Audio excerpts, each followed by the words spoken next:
Hello दोस्तों, स्वागत है आप सभी का फिर से एक और वीडियो में। आज हम लोग मानव शरीर, रोग, विटामिन्स, प्रोटीन, वसा, कार्बोहाइड्रेट आदि टॉपिक से 70 से ज़्यादा एमसीक्यू देखने वाले हैं जीव विज्ञान के अंदर, जो कि आपके आने वाले किसी भी एग्जाम के पॉइंट ऑफ व्यू से काफ़ी महत्वपूर्ण होने वाला है। तो चलिए वीडियो शुरू करते हैं। वीडियो शुरू करने से पहले अगर आप चैनल पर पहली बार आए हैं तो चैनल को सब्सक्राइब जरूर करिए। अगर आपको वीडियो अच्छी लगती है तो वीडियो को लाइक करिए, दोस्तों में शेयर करिए। तो चलिए देखते हैं। आज का क्वेश्चन नंबर 1 है, शरीर की सबसे बड़ी ग्रंथि कौन सी है? ऑप्शन से लार ग्रंथि, थायराइड ग्रंथि, यकृत ग्रंथि या अमाशय। तो देखिए, शरीर की जो सबसे बड़ी ग्रंथि है वो होती है यकृत, ठीक है, जिसको लीवर बोलते हैं हम। तो ये शरीर की सबसे बड़ी ग्रंथि मानी जाती है। ऑप्शन नंबर सी इसका सही उत्तर हो जाएगा। चलिए देखते हैं क्वेश्चन नंबर 2। क्वेश्चन नंबर 2 है, मनुष्य में मादा जनन अंग से किस हार्मोन का स्राव होता है? ऑप्शन से एस्ट्रोजन, प्रोजेस्टेरॉन, रिलैक्सिन या सभी कथन सत्य है।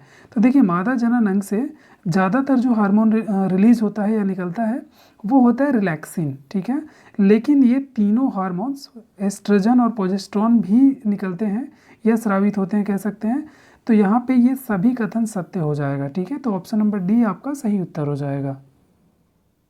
अगला क्वेश्चन नंबर 3 है, मनुष्य में ऐच्छिक गतियों का नियंत्रण किसके द्वारा होता है? ऑप्शन से सेरिब्रम, थायराइड, सेरिबेलम या इनमें से कोई नहीं। तो देखिए, मनुष्य की ऐच्छिक गतियां जैसे छींकना, खांसना या अचानक से किसी चीज़ पे रिएक्ट करना, ये सब कंट्रोल करता है सेरिब्रम, ठीक है। ये मनुष्य के मस्तिष्क का सबसे ऊपर वाला हिस्सा जो है ये सेरिब्रम होता है। ये सफ़ेद कलर का एक उत्तक होता है, आप लोगों ने देखा होगा कभी फोटो वगैरह में। तो ये सेरिब्रम सारा कंट्रोल करता है। तो ऑप्शन नंबर ए इसका सही उत्तर हो जाएगा। अगला क्वेश्चन नंबर 4 है, शरीर का तापक्रम कहाँ नियंत्रित होता है? ऑप्शन से स्पाइनल कॉर्ड, सेरिबेलम, हाइपोथैलेमस या पिट्यूटरी ग्लैंड। तो देखिए, मनुष्य के शरीर का जो तापक्रम होता है वो एक निश्चित तापक्रम होता है। चाहे कोई भी मौसम हो, मनुष्य के शरीर का तापमान लगभग 36.5 डिग्री सेल्सियस में होता है। और फ़ारेनहाइट में बात करें तो 98 डिग्री फ़ारेनहाइट मनुष्य के शरीर का तापमान होता है लगभग। तो देखिए, ये एक ग्रंथि होती है जो इस तापक्रम को मेंटेन करके रखती है।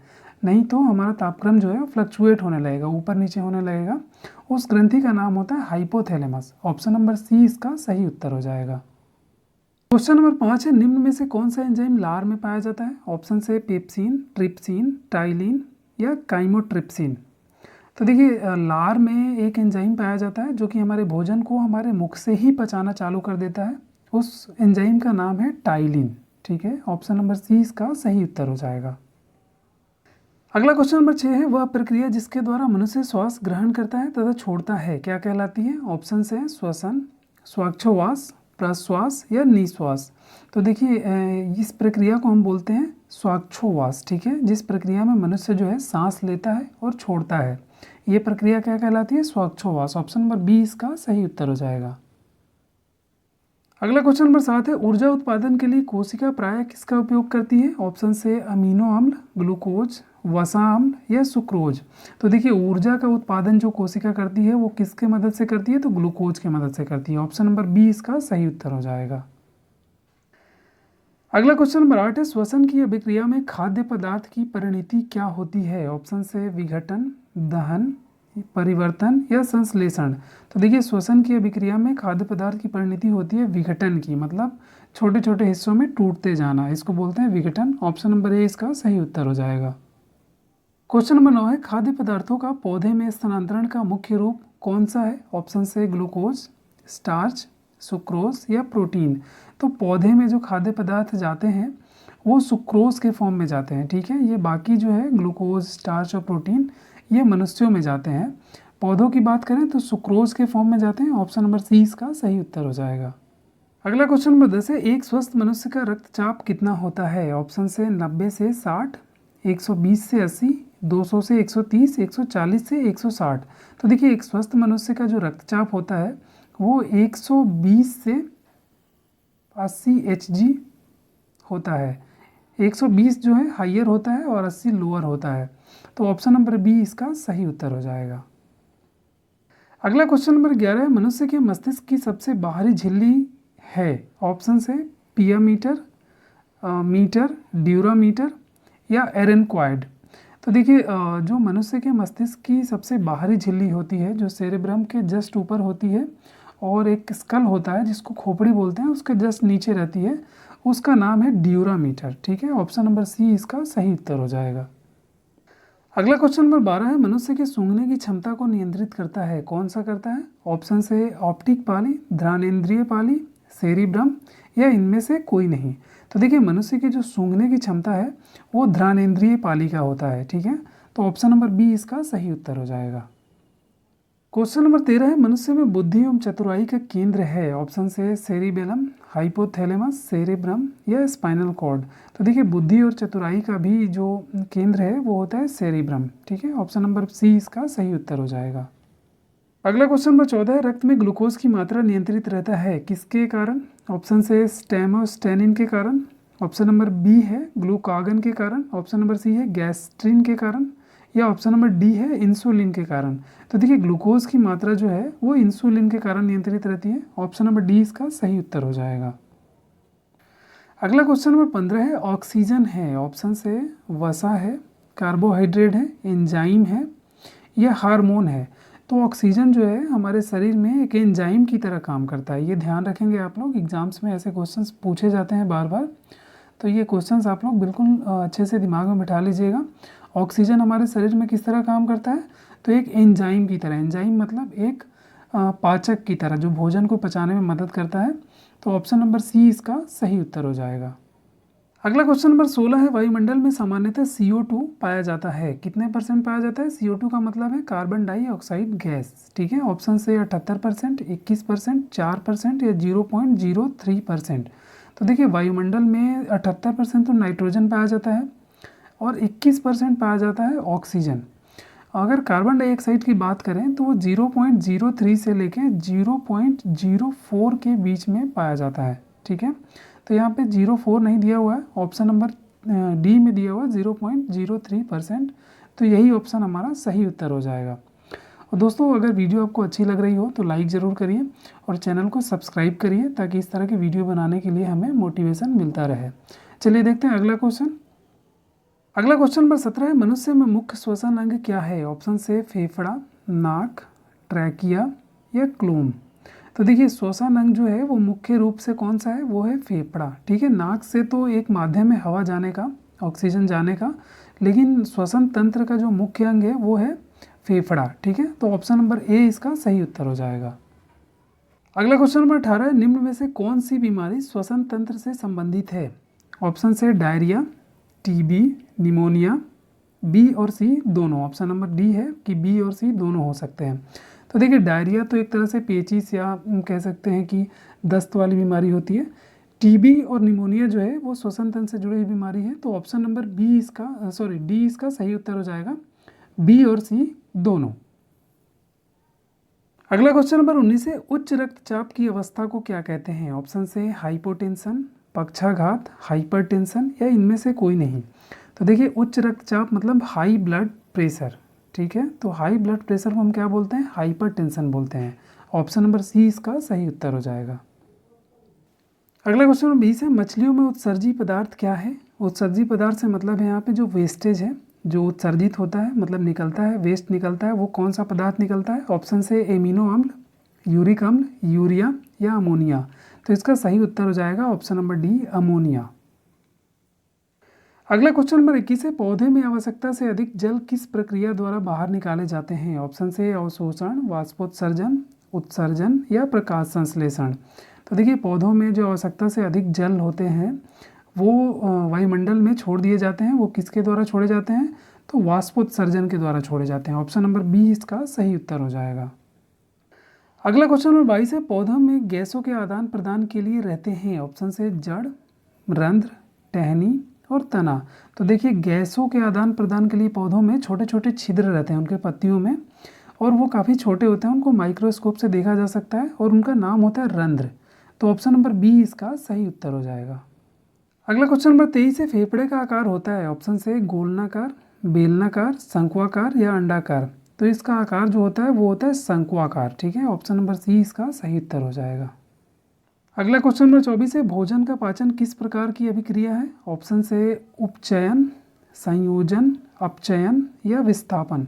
तो देखिए भोजन के पाचन में ऑक्सीजन की आवश्यकता होती है, मतलब ऑक्सीजन की ज़रूरत पड़ती है। तो जिस प्रक्रिया में ऑक्सीजन की ज़रूरत पड़ती है वो प्रक्रिया कहलाता है उपचयन, और जिस प्रक्रिया में ऑक्सीजन बाहर निकलता है उसको बोलते हैं अपचयन। तो यहाँ भोजन में ऑक्सीजन की हमें ज़रूरत पड़ती है, ठीक है। तो ये प्रक्रिया कौन सी हो जाएगी? उपचयन। ऑप्शन नंबर ए इसका सही उत्तर हो जाएगा।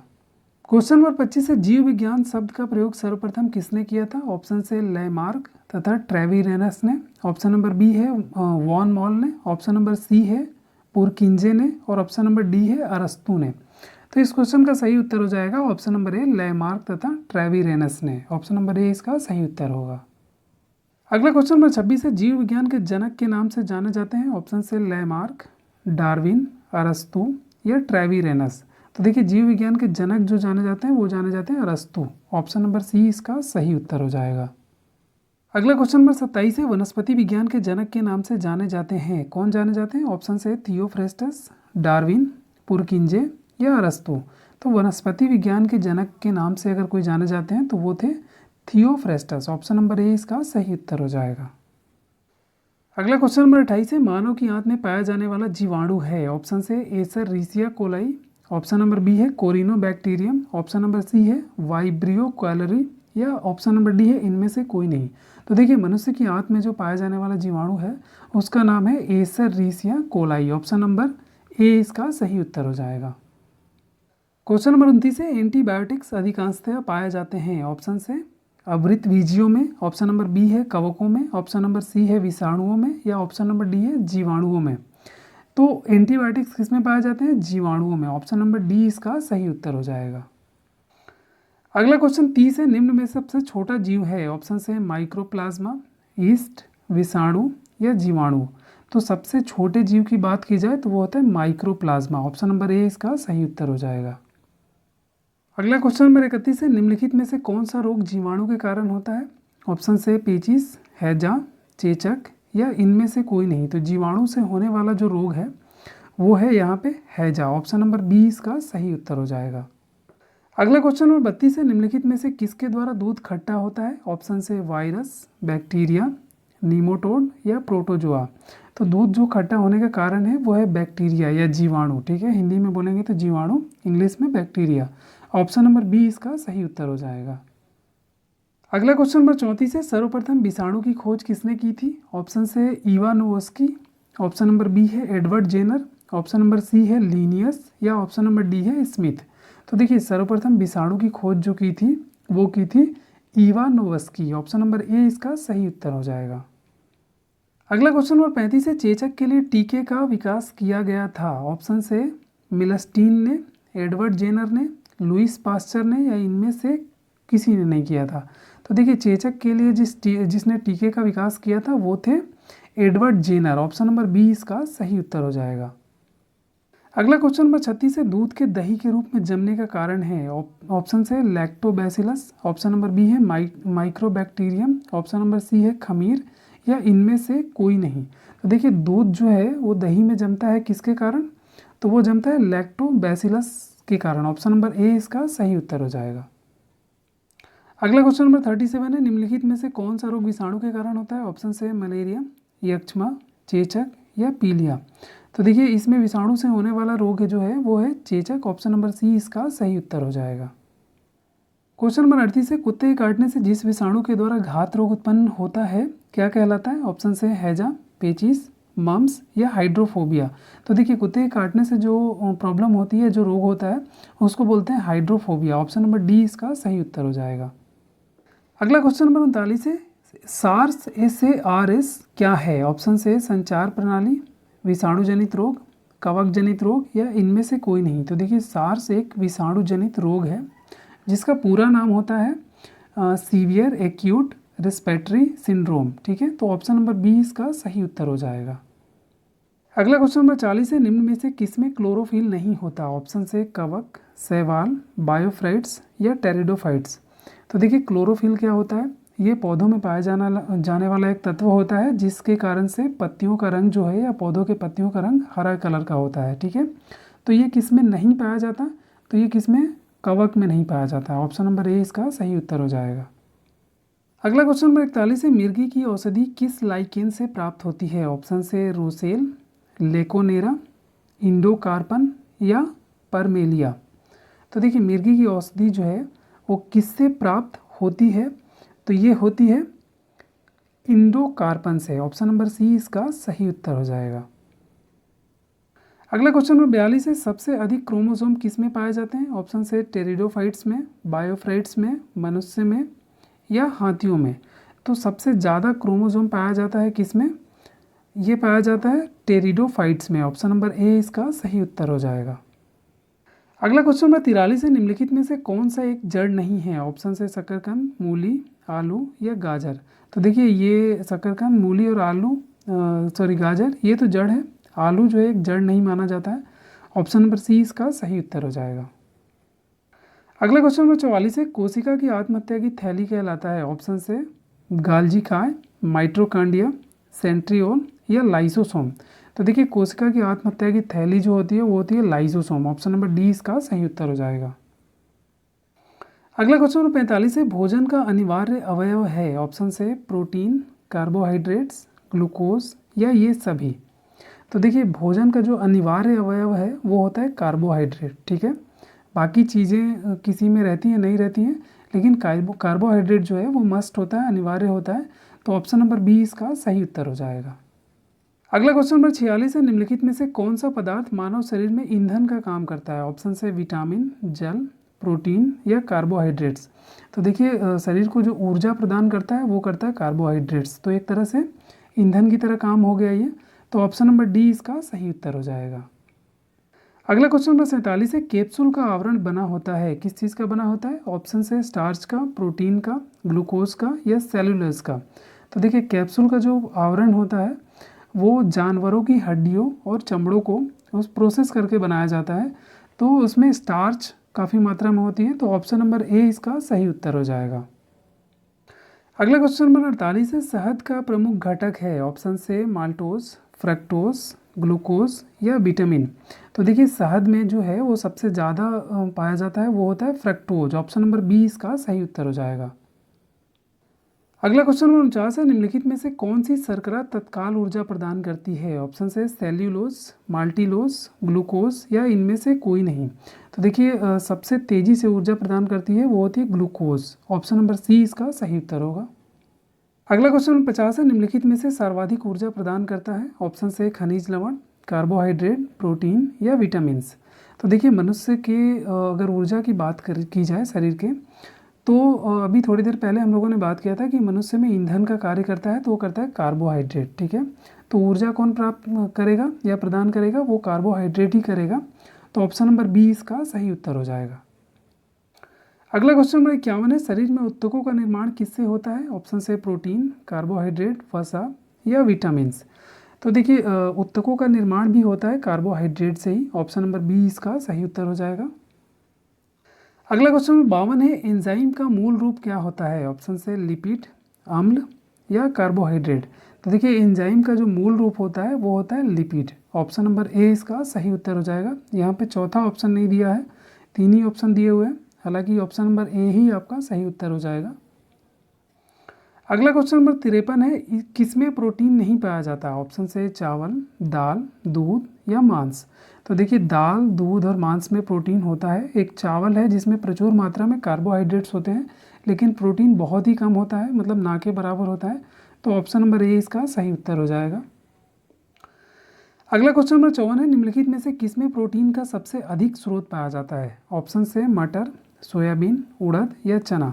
तो देखिए अगर प्रोटीन की बात की जाए तो इन सभी में प्रोटीन पाया जाता है, लेकिन सबसे ज़्यादा प्रोटीन अगर होता है तो वो होता है सोयाबीन में। लगभग 40% से ज़्यादा इसमें प्रोटीन पाया जाता है।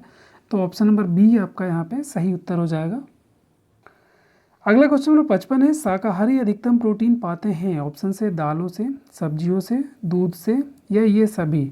तो देखिए इन सभी से थोड़ा बहुत प्रोटीन हम ले सकते हैं जो शाकाहारी लोग हैं। तो ऑप्शन नंबर डी इसका सही उत्तर हो जाएगा। अगला क्वेश्चन नंबर 56 है, मानव शरीर में वसा जमा होती है? ऑप्शन से यकृत में, त्वचा में, वसा ऊतकों में या इनमें से कोई नहीं। तो देखिए वसा जो जमा होती है वो किस में होती है? वसा ऊतकों में। तो ऑप्शन नंबर सी इसका सही उत्तर हो जाएगा। अगला क्वेश्चन नंबर 57 है, मानव शरीर विटामिन ए संचित रहता है ऑप्शन से यकृत में, तिल्ली में, उदर में या अमाशय में। तो देखिए विटामिन ए जो रहती है संचित वो यकृत में मतलब लीवर में रहती है, तो ऑप्शन नंबर ए इसका सही उत्तर हो जाएगा। अगला क्वेश्चन नंबर 58 है, रतौंधी का मुख्य कारण किस विटामिन की कमी से होता है। ऑप्शन से vitamin A, vitamin B, vitamin C या विटामिन डी। तो देखिए रतौंधी जो होता है वो विटामिन ए की कमी के कारण होता है, जो कि अंडा के जो पीला वाला भाग होता है, योक होता है, उसमें बहुत प्रचुर मात्रा में पाई जाती है ये विटामिन। तो ये विटामिन की कमी से रतौंधी होती है। ऑप्शन नंबर ए इसका सही उत्तर हो जाएगा। क्वेश्चन नंबर 59 है, विटामिन सी का रासायनिक नाम क्या है। ऑप्शन से नाइट्रिक अम्ल, ऑक्जेलिक अम्ल, साइट्रिक अम्ल या स्कारबिक अम्ल। तो देखिए विटामिन सी का जो रासायनिक नाम होता है वो होता है स्कारबिक अम्ल। ऑप्शन नंबर डी इसका सही उत्तर हो जाएगा। अगला क्वेश्चन नंबर 60 है, किसी सब्जी से प्राप्त न होने वाला विटामिन कौन सा है। ऑप्शन से vitamin A1, vitamin B1, vitamin D या विटामिन ई।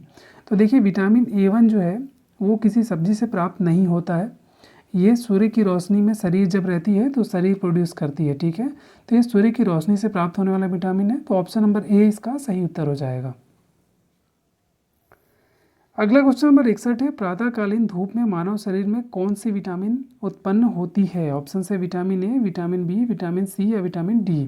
तो देखिए प्रातःकालीन धूप में जो है मानव शरीर में विटामिन ए डेवलप होती है। अगर हम धूप में बैठते हैं तो ये हमारा शरीर प्रोड्यूस करता है, मतलब पैदा करता है, बस धूप की सहायता चाहिए होती है उसकी। तो ऑप्शन नंबर ए इसका सही उत्तर हो जाएगा। अगला क्वेश्चन नंबर 62 है, मनुष्य आयरन किससे प्राप्त करता है। ऑप्शन से दूध, मछली, पालक या पनीर। तो देखिए इन सब में तो प्रोटीन्स ज़्यादा पाया जाता है। पालक एक ऐसा पदार्थ है यहाँ पे, या सब्जी बोल सकते हैं, जिसमें प्रचुर मात्रा में आयरन होता है। तो ऑप्शन नंबर सी इसका सही उत्तर हो जाएगा। अगला क्वेश्चन नंबर 63 है, मानव शरीर में औसतन ऑक्सीजन तत्व कितना प्रतिशत होता है। ऑप्शन से 35%, 50%, 43% या 55%। तो देखिए मानव शरीर में औसतन ऑक्सीजन जो होता है वो होता है 50% के करीब। तो ऑप्शन नंबर बी इसका सही उत्तर हो जाएगा। अगला क्वेश्चन नंबर 64 है, निम्नलिखित में से कौन सा आयोडीन का सर्वोत्तम स्रोत है। ऑप्शन से मूली, सेम, शैवाल या सभी। तो देखिए शैवाल में आयोडीन बहुत प्रचुर मात्रा में पाई जाती है, तो ऑप्शन नंबर सी यहाँ पे सही उत्तर हो जाएगा आपका। अगला क्वेश्चन नंबर 65 है, मछलियों के यकृत के तेल में किसकी प्रचुरता होती है। ऑप्शन से vitamin A, vitamin E, vitamin C या विटामिन डी।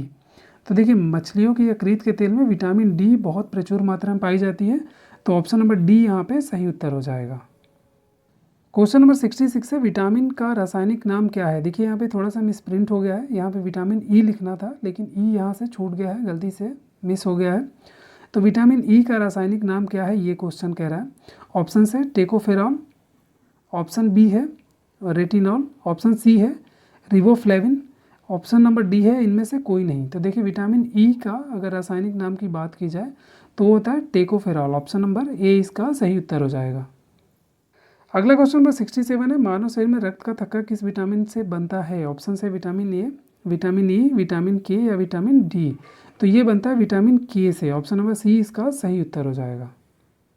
अगला क्वेश्चन नंबर 68 है, दांतों में निम्नलिखित में से क्या होता है। ऑप्शन से कैल्शियम, खनिज, कार्बोहाइड्रेट या ग्लूकोज। तो देखिए दांतों में कैल्शियम होता है, कैल्शियम सबसे ज़्यादा होता है जो दांतों के निर्माण में प्रयुक्त होता है। तो ऑप्शन नंबर ए इसका सही उत्तर हो जाएगा। क्वेश्चन नंबर 69 है, हृदय की धड़कन को नियंत्रित करने के लिए निम्न में से कौन सा खनिज आवश्यक है। ऑप्शन से पोटेशियम, क्लोरीन, ब्रोमीन या इनमें से कोई नहीं। तो देखिए इसकी गति को नियंत्रित करने के लिए हृदय की पोटेशियम सबसे जरूरी तत्व होता है। तो ऑप्शन नंबर ए इसका सही उत्तर हो जाएगा। अगला क्वेश्चन नंबर 70 है, निम्नलिखित में से किसकी कमी से दंत क्षय होता है। ऑप्शन से फ्लोरीन, तांबा, जिंक या लौह। तो देखिए दंत क्षय विटामिन ए की कमी से होता है। यहाँ पे ऑप्शन सारे के सारे गड़बड़ हो गए हैं, कोई भी ऑप्शन सही नहीं है। अगर विटामिन की बात करें तो विटामिन ए की कमी से होता है, और ये कुछ और भी कारण हो सकते हैं, जैसे एसिड वगैरह ज़्यादा बनना। अगर आपका जो नेचर है वो एसिडिक ज़्यादा है तो दंत क्षय होने के ज़्यादा डर रहेंगे, ज़्यादा चांसेस रहेंगे आपको। तो ये ऑप्शंस में सभी ऑप्शंस गलत हैं। अगर विटामिन की बात की जाए तो ऑप्शन विटामिन ए यहाँ पे सही उत्तर हो जाएगा। तो दोस्तों जीव विज्ञान का ये पार्ट जो मानव शरीर, रोग, विटामिन्स, प्रोटीन, वसा वगैरह से जुड़ा हुआ था, यहीं पे समाप्त करते हैं। अगर आपको वीडियो अच्छी लगी हो तो वीडियो को लाइक करिए, दोस्तों में शेयर करिए और चैनल को अभी तक सब्सक्राइब नहीं किया है तो सब्सक्राइब करिए। मिलते हैं इसी तरह के एक और वीडियो में, तब तक के लिए बाय।